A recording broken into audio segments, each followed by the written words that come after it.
Let's play 10-minute rapid on Lichess. And we have got black. Knight f3. Not know what he is going to do here. But I believe this is called Réti system. Let's just copycat him. Yeah. If you don't want to commit any of these, then why should we commit? So yeah, we will keep on copying until the situation is clear. Yeah. Okay, now I don't want to copy him because if I copy him here, this c pawn get blocked by the knight.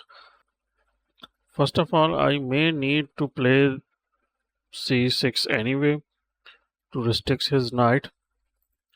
So I think the better move is d5. So d5 gives me the option of playing c6 later, and also it opens a square for my knight to come. So he played very quickly as he knew what I am going to play, which I doubt. So we are going to stick with our plan. We are not going to play c6, I think. Maybe we would go c5. The reason being he has given us center. If he plays d4 anyway, c5 is good. If he develops his bishop, for which he has played b3, then we go e5, take the center. Yeah, center is the most important part of the game, and many people we are facing actually don't care that much about the center.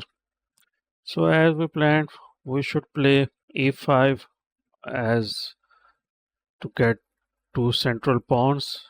I'm just making sure we're not mistaking, we're not doing any kind of mistake. Yeah, I should play this before he plays d5, d4. So yeah, maybe it's a bit of targeted pawn. Maybe he can target with two pieces, but we can easily defend it. And if he pushes the pawn on d4, we will simply go e4, gaining more space. So d4 is actually a very bad move, I think, because it's just blocks his bishop forever, at least for he has this square, but at least for the central 4 square, he has no future. Mm, let's get ready to develop everything. Maybe we can push. The reason I am stopping c5 is maybe I need to place c6 to support this, or I may play c5. So it depends on what he allows. I also have to make sure that his other bishop, this bishop, don't get active, because what white has done, it has done two bishops cutting through my board. So I have to be very careful that I don't allow somehow to get pressure on these pawns, because if these falls, then my position is not very much good. I have to maintain the central pawns or the presence of central pawns. Trading right now, and especially when the bishops are watching, it's not a good thing generally. Position can change actually. There may be positions where you would like to not have central pawns, but mostly you should have not traded the central pawn, when, especially when the bishops are watching the center indirectly. Yeah, he just played d3. He has decided not to play this also on the center. Maybe he was afraid I was going to push.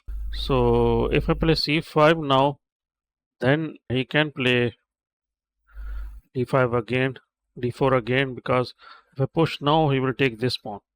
Before he could not have taken anything after the push. Now he can. So a little things have changed. So I think before we commit to c5, let's just play a little bit of safe. just stopping the knight. Maybe we will go c5 any other time, but right now we have just made the commitment that we are not going to open everything. Let's just have a solid center. Because he is not playing the moves, natural moves. These are the natural moves. He should have played any of these. So we don't have to go any further. I think what we all have to know that this is the safe area, and this is the safe area for white. Whenever things come to others' territory, they should be traded, or they could get dangerous, or they could also get weak. So you should not commit very early going forward on their territory. This is his territory. This is mine territory. So I will try to make as much on my territory as much possible. So the move comes into mind is b5. So should I play it or not? The problem with b5 is he gets this move with tempo. So I have to respond. Either I have to push or I have to take. So I think I have one more waiting move. Now if I play b5 and he plays this, I may not even take. I will develop my bishop. If he takes back, then I can also take here and exchange rooks. Another thing is I also want to take care of the king side, which currently I am doing nothing about. Look, all his pieces are also coming on the queen side now. His king side is a little bit left alone with only his bishop and knight, and if I can somehow disturb something here, maybe trade bishop or maybe get rid of this knight, then things may look good. And he can also do this thing with me also. He can also come here and disturb my structure because we have similar kind of king side. Actually, we have pretty much similar kind of structure in the king side of this area of the board. So all the difference are in this area of the board. Okay. Okay, what think I can do here, I can go for this move actually. So if he plays, let's say if he plays, I will play a tempo on his queen, and if he takes my knight with his knight, then I take the bishop and have a tempo on his rook, and then when he saves the rook, then I can have this, but he can check in between. Okay, that's the problem. He can check me in between the move, but then I have this move. His queen just gets this square in the end. So the move I'm saying is play this break. He takes, I take with the knight. He takes with the knight, I take his bishop. Okay. Okay, let's just try this move. We have already wasted a lot of time here. Let's just try the move and let's just see what I am trying to think about. Maybe I am wrong, but I think this bishop was important because it was monitoring my g7 bishop anyway. So what we are going to do is we are going to take this bishop.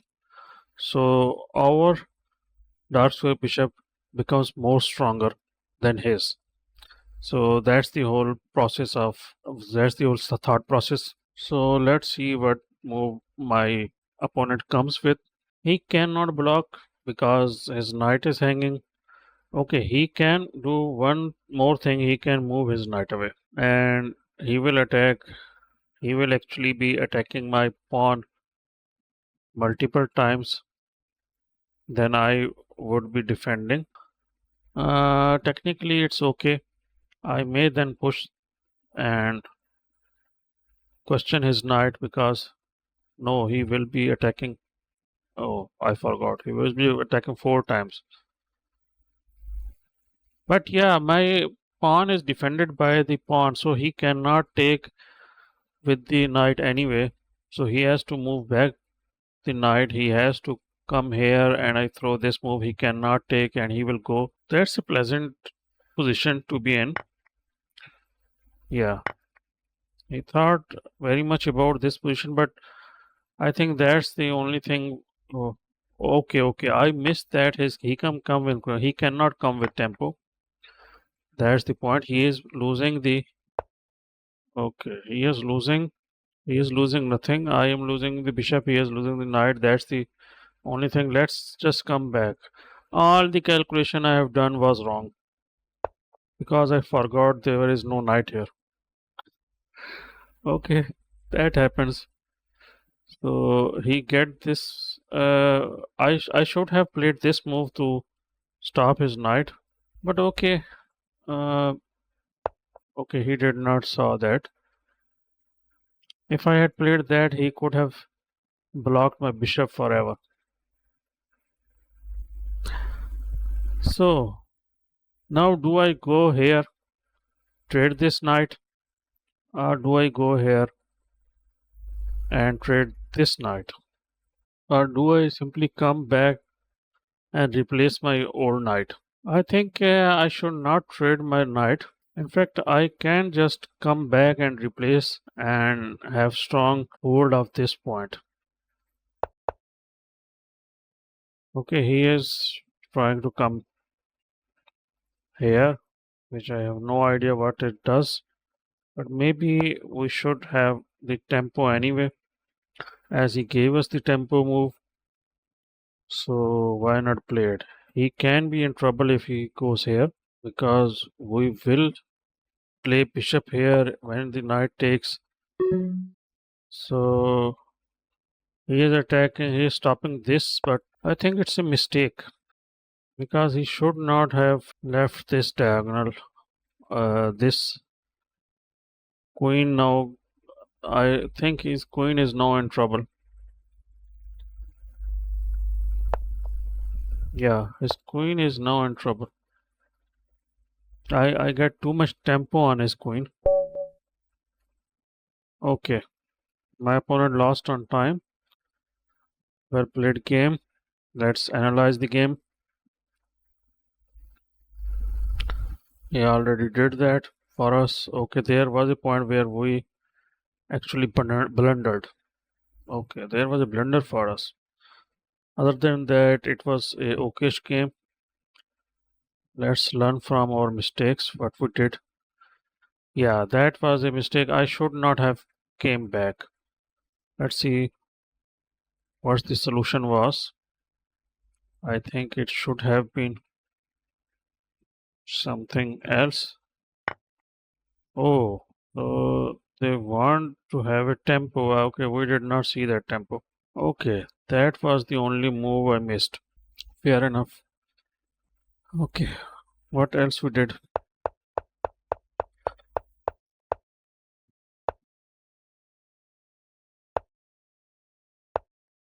Okay, we were better here a little bit, and this move actually caused us to have very strong center.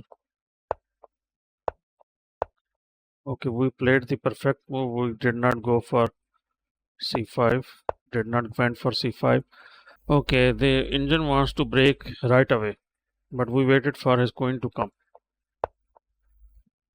Now that was the perfect move. Okay, he should have moved his knight somewhere.